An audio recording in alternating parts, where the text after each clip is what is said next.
Komisi 2 DPR RI mendorong peningkatan peran kepala daerah, baik wali kota, bupati, dan gubernur, untuk memaksimalkan penegakan dan kepatuhan dalam penerapan protokol kesehatan COVID-19 di setiap proses penyelenggaraan pilkada serentak tahun 2020, sehingga tidak muncul klaster pilkada.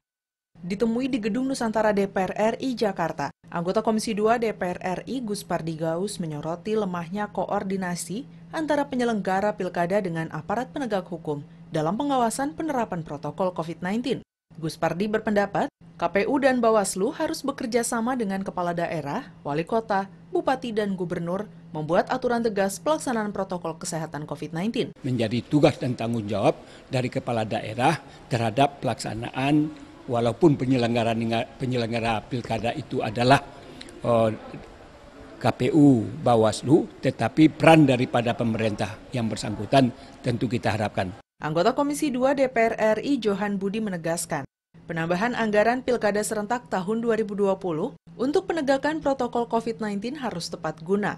Koordinasi antara aparat penegak hukum, penyelenggara pilkada, dan pemerintah daerah harus ditingkatkan. Pengawasan sekaligus juga penegakan aturan itu dilaksanakan dengan ketat di lapangan gitu. Nanti kita akan tanyakan ya apa kendalanya, kemudian termasuk tentu Polri ya dalam hal ini ya. Bapak Presiden sendiri saya dengar juga udah menyampaikan untuk menegakkan aturan protokol COVID-19 ini. Hilman Hidayat dan Aang, TVR Parlemen melaporkan.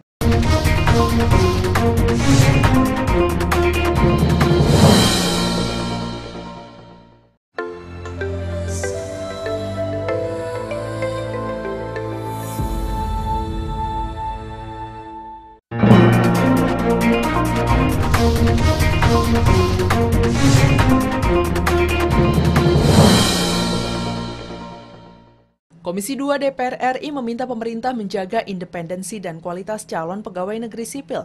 Komisi 2 pun meminta pemerintah memberikan kemudahan bagi peserta seleksi dengan sebagian tahap dilaksanakan secara daring.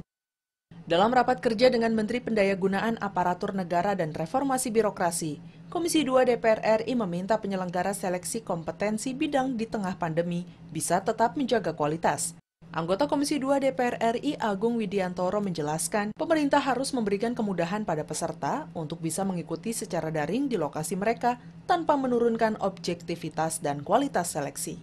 Bukannya tahapan berikutnya, peserta boleh mengikuti di daerah manapun.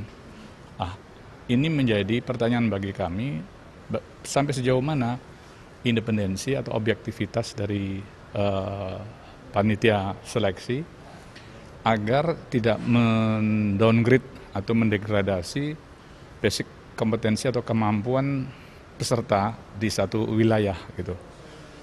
Anggota Komisi 2 DPR RI Agung Widiantoro mengatakan, permasalahan calo juga masih ditemui hingga saat ini, sehingga seharusnya pemerintah bisa lebih tegas dalam menindak semua percaloan. Kemudian bagaimana caranya agar menutup ruang gerak para calo-calo, karena terindikasi ada seorang oknum guru yang dia kemudian menjadi joki di situ dan ketangkap. Nadia dan Temi, TVR Parlemen melaporkan.